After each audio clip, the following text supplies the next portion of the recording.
In the frozen dark, a wounded canine named Ajax plants himself between a bound little girl and the men who meant to let Winter finish the job. Her hands are blue. The rope burns. The cold is winning. Somewhere nearby, a soldier follows a trail the snow forgot to erase. Boot prints too even, blood too patient. A single growl cuts the storm.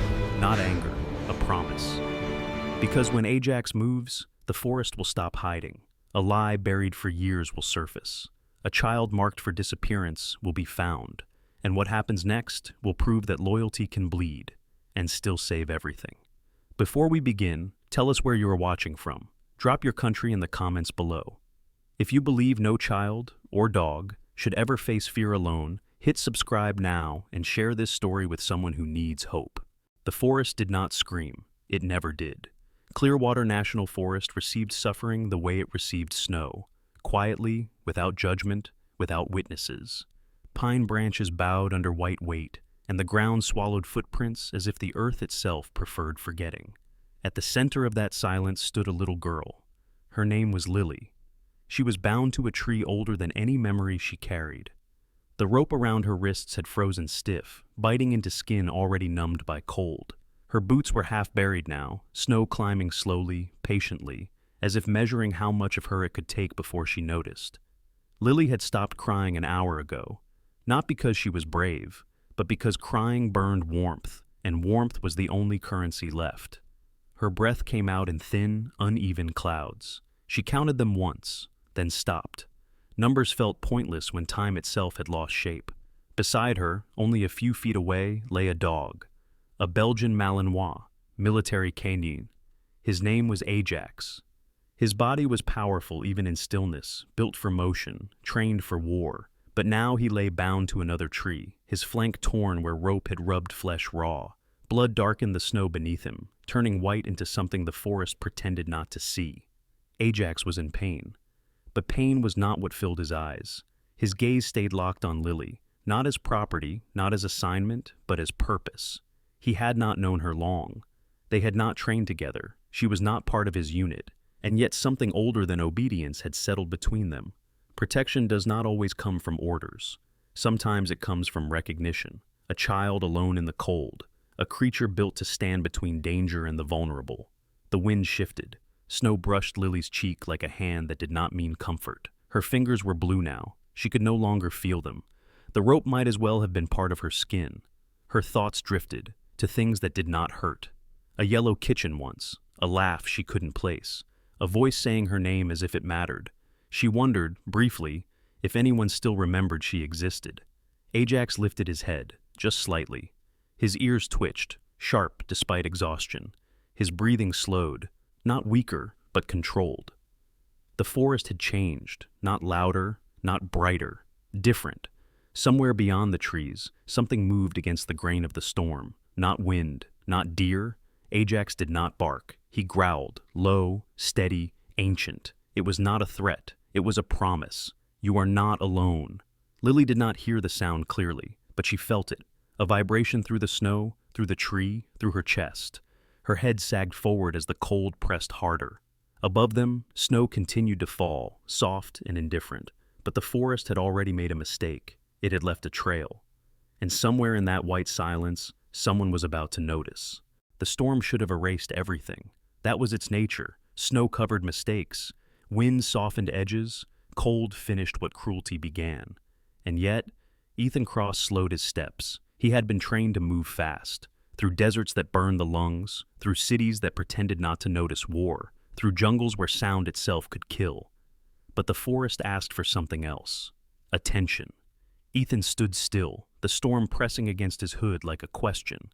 At 38, his body still carried the discipline of special forces. Compact strength, quiet balance, the habit of conserving motion even when alone. He was here for a machine. A reconnaissance drone had gone silent 3 days earlier, swallowed by the blizzard. Cold metal, lost signal, replaceable. This should have been simple, but the snow in front of him had been disturbed, not chaotically, not the frantic scatter of animals. These marks were deliberate, boot prints, too even, too patient. Ethan crouched, brushing snow aside with a gloved hand. The edges of the prints were still sharp, recent. His pulse did not rise. It narrowed. He followed. The forest grew quieter, not empty, but held, like breath paused too long. Branches creaked under weight they had carried many winters before. Then he saw it, a length of rope, half buried, frozen stiff, synthetic, purpose-cut. Ethan touched it once, then withdrew his hand. Some missions announced themselves loudly, others whisper. A darker stain lay beneath the snow ahead. Blood, not fresh, but not old enough to belong to history. Something heavy had been dragged. Ethan straightened slowly, scanning the trees, letting instinct do what technology could not. The drone's signal still pulsed faintly on his receiver, but now it felt irrelevant. His father's voice surfaced without invitation. "When the ground stops making sense, son, it's because someone forced it to."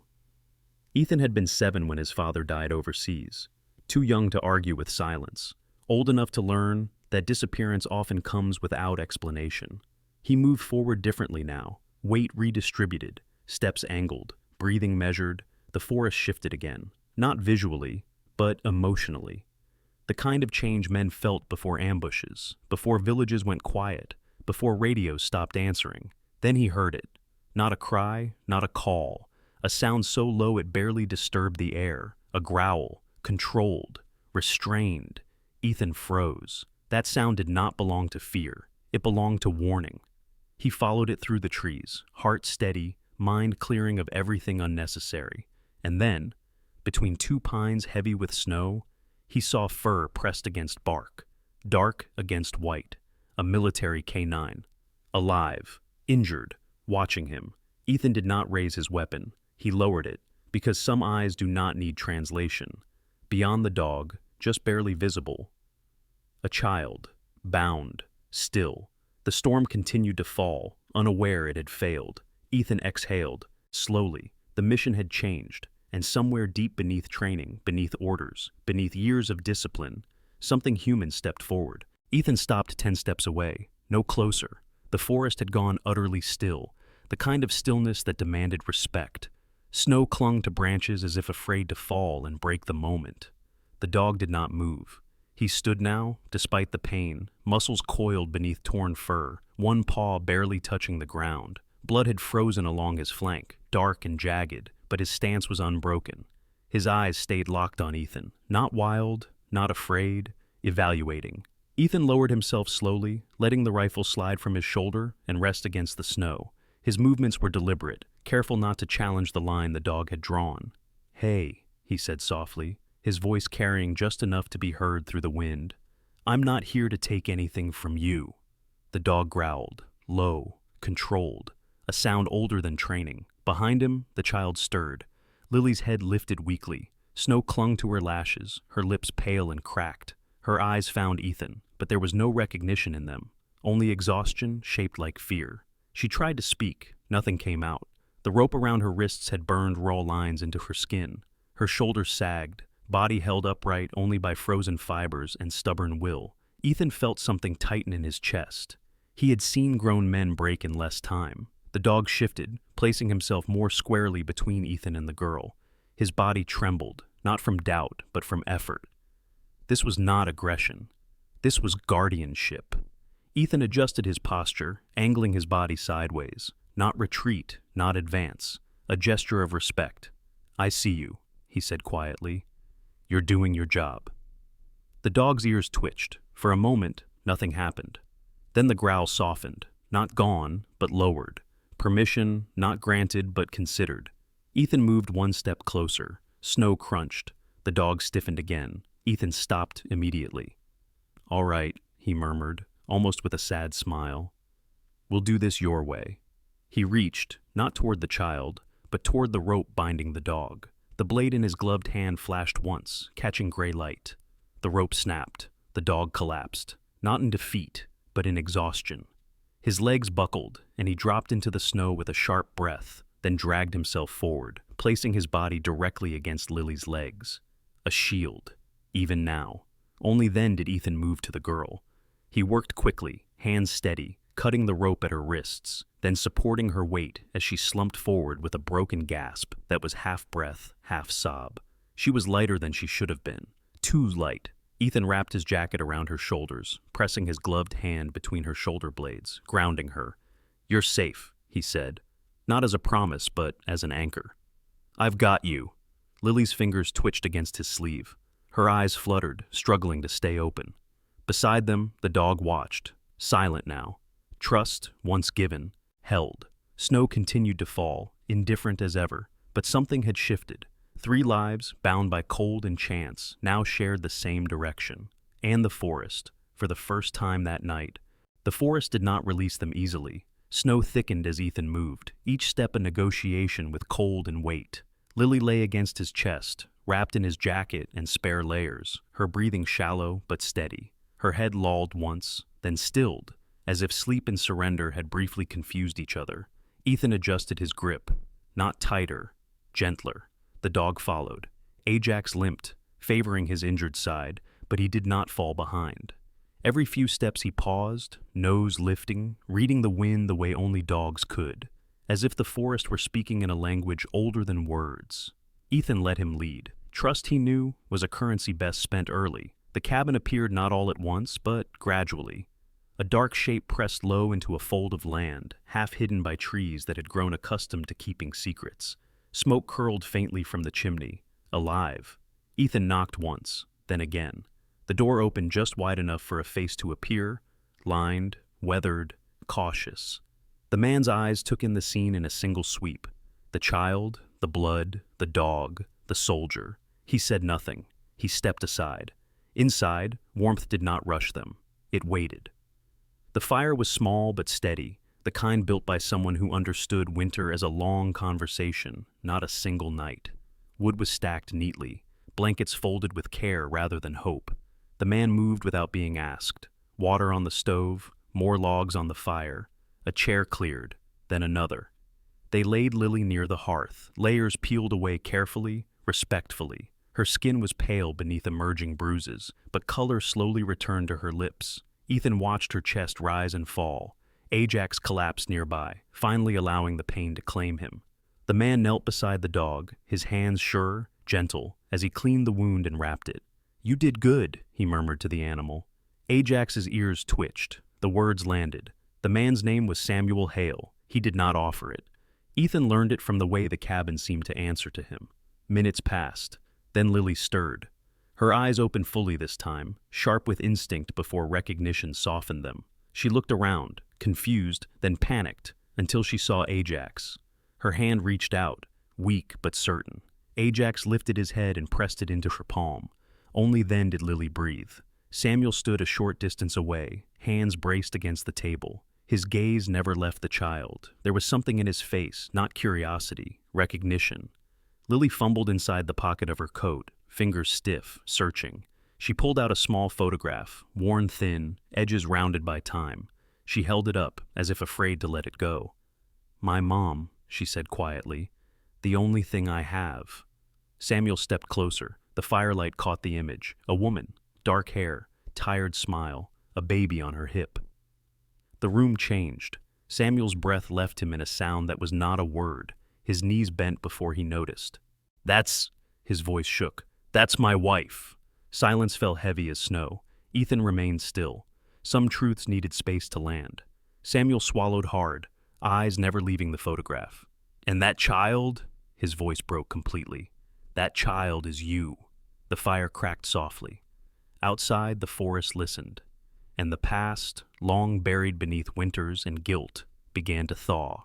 Silence did not leave the room. It settled. The fire crackled once, then again, as if unsure whether it was allowed to speak. Lily's hand closed around the photograph, not protectively, defensively. She looked at Samuel as if seeing him for the first time, then again as if she had known him forever and only just remembered why that knowledge hurt. "You're lying," she said. Her voice was quiet, but it carried. Samuel did not answer right away. Some truths were not meant to be rushed. Some apologies needed to arrive without armor. "I thought you were gone," he said at last. "I searched. And then I stopped." The words fell badly. They always did. Lily stood too quickly, the blanket slipping from her shoulders. "You stopped?" Her voice cracked, sharp with disbelief. "I didn't stop. I kept waiting." Years pressed into that sentence, waiting for someone to ask her name, waiting for someone to come back, waiting for a door that never opened. Samuel's shoulders folded inward. I was afraid, he said. Afraid that if I looked harder, I'd find nothing. And I wouldn't survive that twice. Lily laughed once. It was not humor. It was the sound of something breaking its last rule. So, you buried me, she said, while I was still breathing. The words struck him visibly.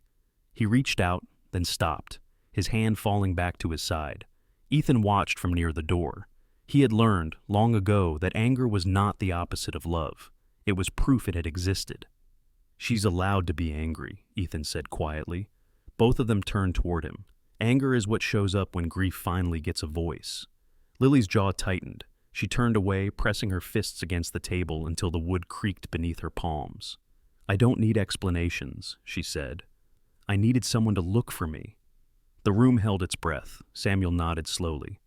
You're right, he said. I should have searched until my hands gave out.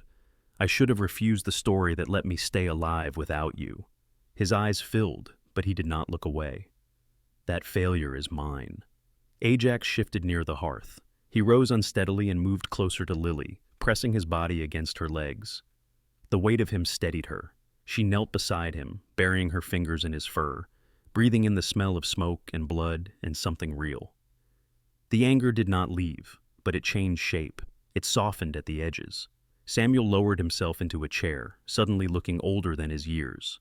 I can't give you back what you lost, he said, but I can stop leaving. Lily did not answer. Outside, the wind brushed the cabin walls, testing them gently, as if curious. This was not forgiveness. This was something harder. This was the beginning of staying. The first warning did not come from sound. It came from Ajax. He stiffened beside the hearth, muscles tightening beneath bandages still damp with care. His ears lifted, not toward the door, but toward the dark beyond the walls, the part of the forest the fire could not reach. A low growl vibrated through his chest. Lily felt it before she heard it. What is it? She whispered. Ethan did not answer right away. He had already moved, one step to the window, careful not to silhouette himself against the firelight. Outside, the snow had changed, not falling differently, listening differently. Then came the sound, a crunch, measured, even, too heavy for deer, too patient for wind. Samuel's face drained of color. They came back, Lily said. The sentence landed without panic. Understanding had a way of sharpening fear into something clean. A flicker of light appeared between the trees, then vanished. Headlamps, briefly exposed, quickly disciplined. Ethan's mind shifted gears with practiced speed. These aren't amateurs, he said quietly. They're retrieving loose ends. Ajax growled again, deeper now. Samuel moved without being told, crossing to the door and sliding the heavy bolt into place. The sound echoed too loudly in the small cabin. Ethan extinguished the lantern nearest the window, plunging half the room into shadow. Stay low, he said to Lily. Stay with the dog. She nodded, heart hammering, one hand still buried in Ajax's fur. Outside, a voice murmured, too distant to make out words, but close enough to carry intent. Another crunch answered it, then another. They were spreading out, testing. A sudden knock struck the cabin door, hard, deliberate. Open up, a man called. His voice was calm, reasonable, the kind of voice that had practiced lying. No one moved. The knock came again, harder. Ajax rose, placing himself directly in front of Lily, his injured shoulder held stiff, his body trembling with effort and fury. Samuel reached for the rifle mounted above the hearth. His hands shook, not from fear, but from urgency long delayed. Ethan exhaled slowly. Listen to me, he said, his voice low but steady. This cabin isn't a fortress. If we stay, they'll take it apart piece by piece. Another light flashed past the window, closer now. They won't leave, Lily said. No, Ethan agreed. They won't. A shot cracked the night. Wood splintered near the window frame, spraying shards across the floor. Lily flinched, a sharp gasp escaping her. Ajax snarled, no longer warning. Promise turned to action. Ethan returned fire with one controlled shot. Not to hit, but to move them. The forest answered with shouts, boots scrambling, plans adjusting. They're probing, Samuel said. They're seeing what we have. Ethan nodded. And now they know. Silence followed. Not retreat, but recalculation. The most dangerous kind. Ethan turned to Samuel. Voice firm. We leave. Now. Out the back. Samuel hesitated only a heartbeat. Then he nodded.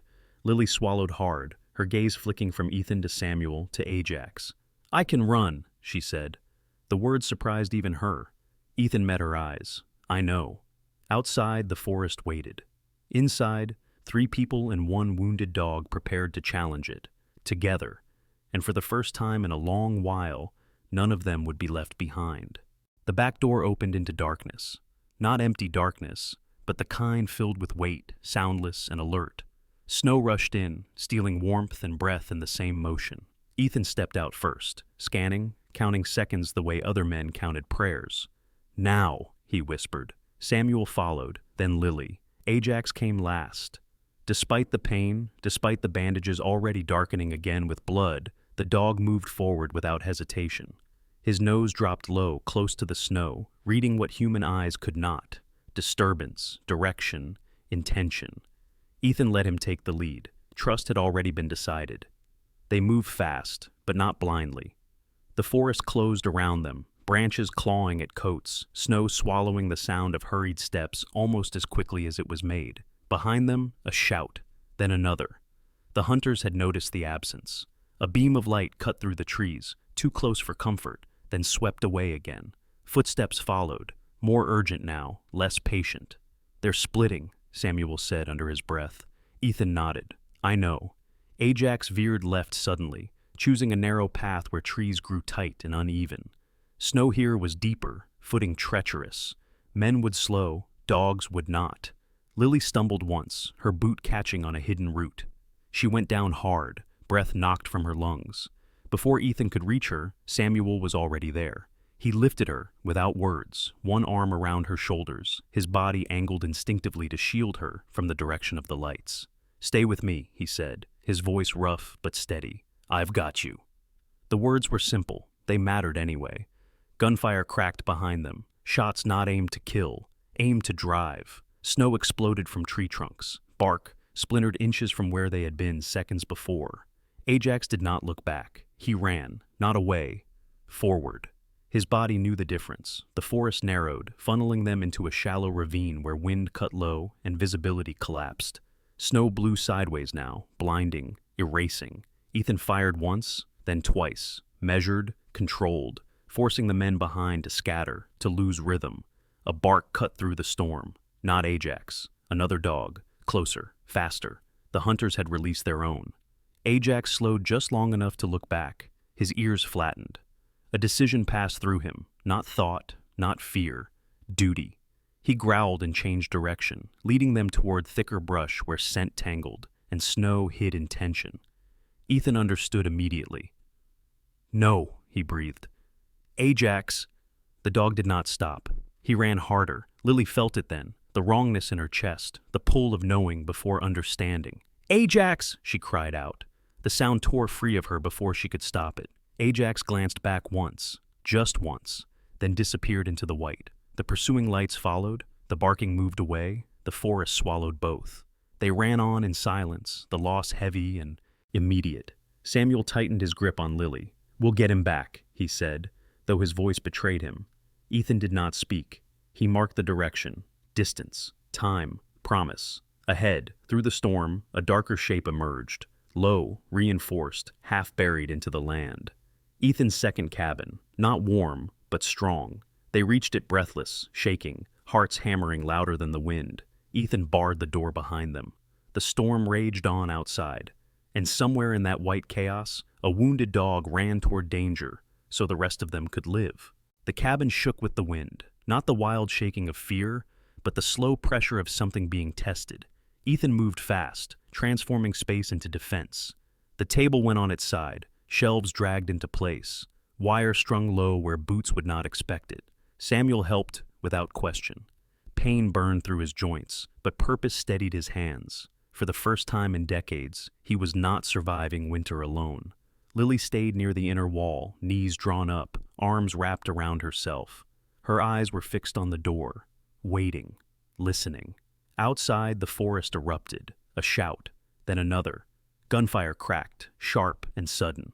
Ethan answered with precision, not aiming for bodies, but for space, forcing movement, breaking rhythm. Snow and bark exploded outside the narrow windows. Then came the sound Lily had been dreading. A bark. Close. Too close. Ajax burst from the trees like a shadow given form. He was bleeding freely now, his movements uneven, but his eyes burned with focus. Behind him, lights, men, chaos. He had led them away. Now he had led them back. "Ajax!" Lily screamed. The dog slammed into the cabin wall just as a blast detonated nearby. A concussive thud that stole sound and breath in the same instant.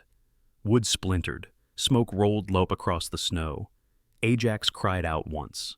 A sharp, broken sound. He collapsed near the doorway, body skidding across the floor, breath knocked from him. Lily ran to him. She dropped to her knees, pressing her hands into his fur, feeling heat and wet, and life still there. "Stay with me," she whispered. "You promised." Ajax dragged himself closer to her, leaving a dark smear behind, then pressed his body against her legs. Shield. Even now, gunfire ripped through the doorway. Samuel moved without thinking. He stepped between Lily and the opening, between his child and the world that had already taken too much. The bullet hit his shoulder. He staggered, teeth clenched, then dropped to one knee, blood soaking into wool and memory alike. But he did not fall forward. He stayed upright. Ethan felt the world narrow, seconds stretched thin as ice. He fired twice, forcing the attackers back, buying space measured in heartbeats. Outside, boots shifted closer. Commands were shouted. The hunters sensed the end. Ajax tried to rise, failed. His eyes stayed open. Watching Lily. Lily leaned down, pressing her forehead against his. "It's okay," she whispered, tears falling into his fur. "I'm here." Then, a new sound cut through the storm. Low at first, distant, then unmistakable. Rotors. The night shook as helicopters tore through the clouds, searchlights slicing white into shadow. Voices boomed, clear, amplified, absolute. "Drop your weapons!" The hunters scattered. Some ran, some fell. The forest finally let go. Ethan lowered his weapons slowly, breath shaking free.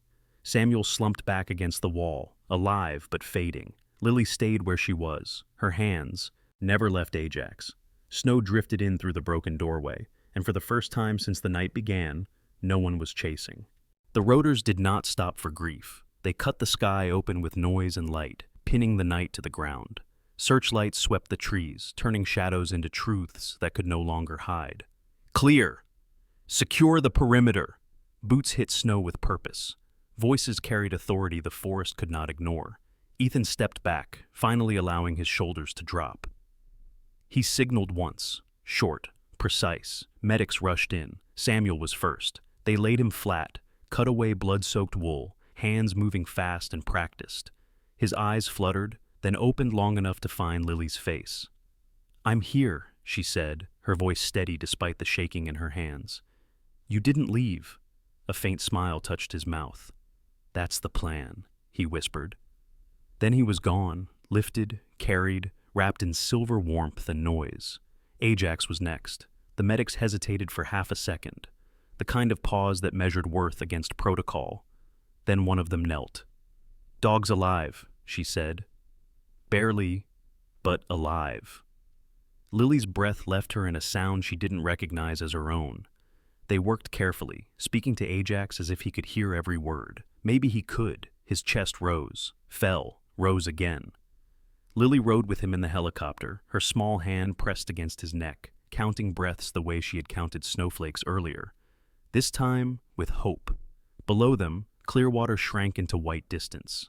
The forest kept its silence. At the medical facility, time stretched into small, careful moments. Samuel survived surgery. The bullet had missed what mattered most. Ajax went under bright lights, the shrapnel removed piece by piece, damage mapped and mended as best hands could manage. Lily waited. She did not pace. She sat. Waiting, she had learned, did not always mean abandonment. When Ajax finally returned, bandaged and still, his eyes opened at the sound of her voice. His tail moved. Just once. It was enough. Days passed, then weeks. The storm became memory. Samuel healed slowly, humility stitched into him, alongside muscle and bone. He did not ask forgiveness. He practiced staying. Lily visited every morning, sometimes speaking, sometimes just sitting. Anger lingered, but it no longer ruled the room. Ajax learned to walk again, not perfectly, never the same, but strength returned in quiet ways. In patience, in presence, in the way he always positioned himself just a little closer to Lily than anyone else. Ethan visited once more before leaving. The drone was recovered later, cold, intact, unimportant. As he turned to go, Lily stopped him. "You didn't have to stay," she said. Ethan smiled gently. "Some missions don't end when the shooting stops." He nodded once, to Samuel, to Lily, to the dog lying at her feet. Outside, snow fell softly again. Not as a sentence, as a beginning. Spring did not arrive all at once. It came in permissions. Snow retreated a little each day, unsure if it was welcome to leave. The forest softened, not forgetting what had happened, but allowing life to move forward anyway. Samuel returned to Clearwater with one arm still stiff and a heart learning new habits. He no longer lived as if waiting were a form of punishment. Now it was practice. Lily came with him. She moved through the cabin differently now, not as a guest, not as a survivor, but as someone deciding what it meant to stay. Mornings were quiet. Samuel brewed coffee too strong and apologized for it every time. Lily pretended not to mind and drank it anyway. Some days they talked, some days they didn't. Both counted as progress. Ajax healed slowly. His stride never fully returned, but his presence did. He learned the land again, nose low, ears attentive, body always angled toward Lily, as if the world still required negotiation. The scars beneath his fur told no story of weakness, only cost. Word spread. Confiscated animals began to arrive, foxes, owls, dogs that had forgotten how safety felt. What began as temporary shelter became something else, a refuge. Samuel built enclosures with care he once reserved for solitude. Lily named animals, learning their moods, their fears, their quiet victories. Ajax watched over all of it. Children visited. Volunteers followed. The forest that had nearly taken them gave something back. One afternoon, Ethan returned. He stood at the edge of the clearing, unseen for a moment, watching Lily kneel beside a trembling dog, Ajax resting his head against her shoulder. Samuel noticed first. He crossed the distance slowly and placed a hand on Ethan's arm. "You gave me back my daughter," he said. "You gave me back a future I thought I'd buried." Ethan shook his head. "I just listened to the snow." Lily looked up then. She smiled, not brightly, but honestly. Ajax rose and walked to Ethan, tail moving in uneven arcs. He pressed his head against the soldier's leg and stayed there, long enough to say everything that needed no translation.